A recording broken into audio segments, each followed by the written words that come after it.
मुस्तफा जाने रहमत पे लाखों सलाम।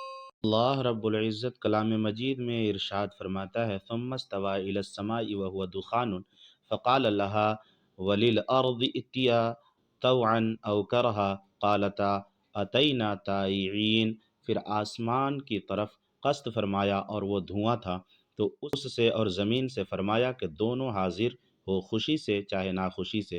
दोनों ने अर्ज़ की कि हम रग़बत के साथ यानी खुशी से हाजिर होते हैं।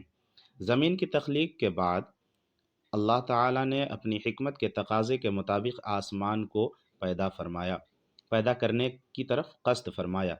आयत के इस हिस्से से बज़ाहिर ये लगता है कि पहले ज़मीन और उस पर मौजूद दीगर चीज़ों की तख्लीक हुई और उसके बाद आसमानों को पैदा किया गया, जबकि सूरह नाज़िआत की आयत नंबर 27 था 32 में ये मज़कूर है कि पहले आसमानों को पैदा किया गया, उसके बाद ज़मीन को फैलाया गया और उसमें पहाड़ वगैरह दीगर चीज़ें पैदा की गईं।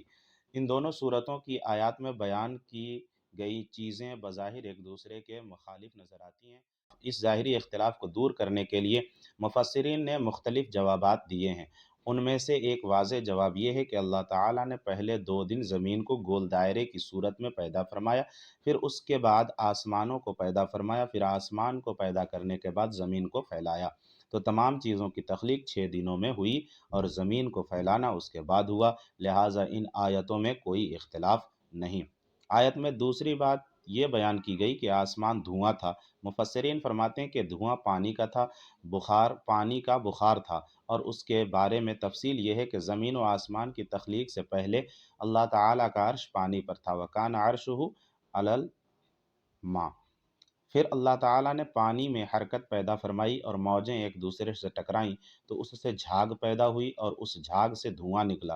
फिर झाग तो पानी की सतह पर बाकी रही और उससे खुश्की पैदा की गई और उस खुश्की को ज़मीन बना दिया गया। जब धुआं बुलंद हुआ और उससे आसमानों को पैदा किया, अल्लाह ताला ने आसमानों और ज़मीन दोनों से फरमाया कि तुम खुशी या नाखुशी से आ जाओ। दोनों ने अर्ज़ की हम खुशी के साथ हाजिर हुए।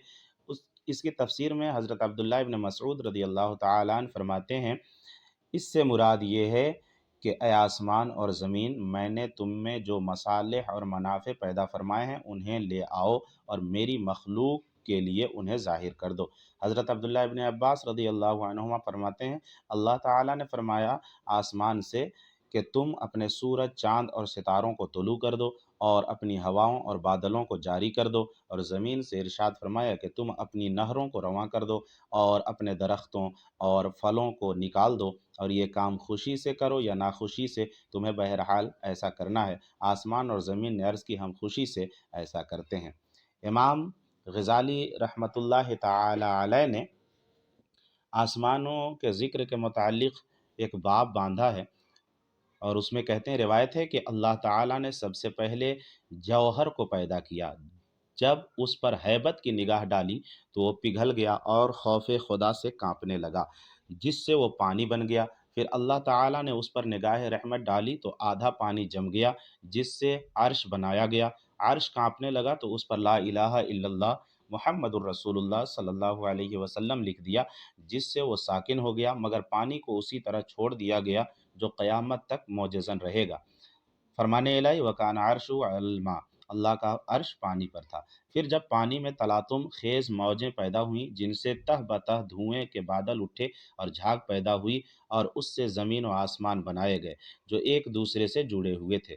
फिर उन दोनों के दरमियान अल्लाह ताला ने हवा को पैदा किया, जिसके दबाव से ज़मीन व आसमान के तबक एक दूसरे से अलहदा हो गए। चुनांचे फरमाने इलाही है सुम्मस्तवा इलस्समाइ वहिय दुखान।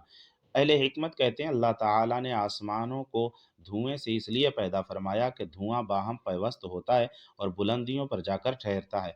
बुखारात से इसलिए पैदा नहीं फरमाया कि वो वापस लौट जाते हैं। ये अल्लाह ताला के इल्म व हिकमत का अदना करिश्मा है। फिर इरशाद नबवी के मुताबिक अल्लाह ताला ने पानी की तरफ नज़र रहमत की तो वो जम गया। ज़मीन और आसमान दुनिया की और हर आसमान दुनिया से दूसरे आसमान का बोद यानी दूरी 500 سال کے سفر کی دوری کے برابر ہے، اور اسی طرح ہر آسمان کا اپنا اپنا حجم یعنی موٹاپا ہے۔ کہتے ہیں کہ پہلا آسمان دودھ سے بھی زیادہ سفید ہے، مگر کوہ قاف کی سبزی ہریالی کی وجہ سے یہ ہرا نظر آتا ہے۔ اس آسمان کا نام رقیہ ہے۔ دوسرے آسمان کا نام فیدوم یا معون ہے، اور وہ ایسے لوہے کا ہے جس سے روشنی کی شعائیں پھوٹی پڑتی ہیں۔ تیسرے آسمان کا نام ملکوت یا ہاریون ہے، اور وہ تانبے کا ہے۔ چوتھے آسمان کا نام ظاہرہ، اور وہ آنکھوں میں خیرگی یعنی آنکھوں کو اچنبھت کرنے والی، چکا چوند کرنے والی سفید چاندی سے بنا ہے۔ پانچویں آسمان کا نام مزینہ یا مسحرہ ہے، اور وہ سرخ سونے کا ہے۔ چھٹے آسمان کا نام خالصہ ہے، اور وہ چمکدار موتیوں سے بنایا گیا ہے۔ ساتویں آسمان کا نام لابیہ یا دامعہ ہے، وہ سرخ یاقوت کا ہے، اور اسی میں بیت المعمور ہے۔ بیت المعمور کے 4 ستون ہیں، ایک سرخ یاقوت کا، دوسرا سبز زبرجد کا، تیسرا سفید چاندی کا، اور چوتھا سرخ سونے کا ہے۔ بیت المعمور کی عمارت سرخ عقیق کی ہے۔ ہر روز وہاں 70,000 فرشتے داخل ہوتے ہیں، اور ایک مرتبہ داخل ہو جاتے ہیں، پھر قیامت تک دوبارہ انہیں داخلے کا موقع نہیں ملتا۔ قول معتبر یہ ہے کہ زمین آسمان سے افضل ہے، کیونکہ یہ انبیاء کا مولد و مدفن ہے، اور زمین کے سب طبقات میں بہتر اوپر والا طبقہ ہے، جس پر خلق خدا آباد اور نفع اندوز ہوتی ہے۔ حضرت ابن عباس رضی اللہ تعالی عنہ سے مروی ہے کہ آسمانوں میں سب سے زیادہ افضل کرسی ہے، جس کی چھت عرش الہی سے ملی ہوئی ہے۔ 7 ستاروں کے علاوہ تمام ستارے اسی آسمان میں ہیں۔ 7 ستاروں کی تفصیل یہ ہے: زحل جو شنبہ یعنی سنیچر کے دن کا ستارہ ہے، 7ویں آسمان میں ہے۔ مشتری جو پنج شنبہ یعنی جمعرات کا ستارہ ہے، وہ 6ٹھے آسمان میں ہے۔ سہ شنبہ کا سیارہ مریخ 5ویں آسمان میں ہے۔ یک شنبہ کا سیارہ شمس 4تھے آسمان میں ہے۔ جمعہ کا سیارہ زہرہ 3سرے آسمان میں ہے۔ چہار شنبہ کا سیارہ عطارد 2سرے آسمان میں ہے، اور 2 شنبہ کا سیارہ قمر 1لے آسمان میں ہے۔